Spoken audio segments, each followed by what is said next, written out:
রাজ্যে শিল্প আনার জন্য সুনির্দিষ্ট নীতির প্রয়োজন। হাইড পার্কে গিয়ে দৌড়াদৌড়ি করলে রাজ্যে শিল্প আসবে না।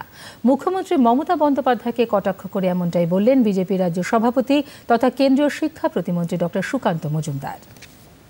শিল্প আসার জন্য, শিল্প আনার জন্য নির্দিষ্ট নীতি প্রয়োজন, জমি নীতি প্রয়োজন, আপনার সিঙ্গেল উইন্ডো সিস্টেম প্রয়োজন, আপনার যে প্রপোজালগুলো আসবে সেই প্রপোজালগুলোকে হ্যান্ডেল করার জন্য ডেজিগনেটেড আলাদা একটি বডি দরকার, ইনভেস্টমেন্ট ম্যানেজমেন্টের জন্য একটা বডি দরকার, তার ডেডিকেটেড ওয়েবসাইট দরকার, তার জন্য একজন অফিসারকে নিযুক্ত করা দরকার। এগুলো প্রয়োজন। আপনি শিল্পপতিদেরকে সোজা হেঁটে দেখালেন না হামাগুড়ি দিয়ে দেখালেন।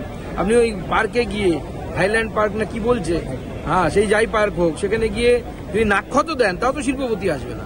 আপনি ব্যাকে হাঁটুন, সোজা হাঁটুন, যেভাবে হাঁটুন বা শীর্ষাসন করুন, শিল্পপতি ওভাবে আসে না। শিল্পপতিদের জন্য, ইনভেস্টমেন্টের জন্য শিল্প বান্ধব পরিবেশ নির্মাণ প্রয়োজন।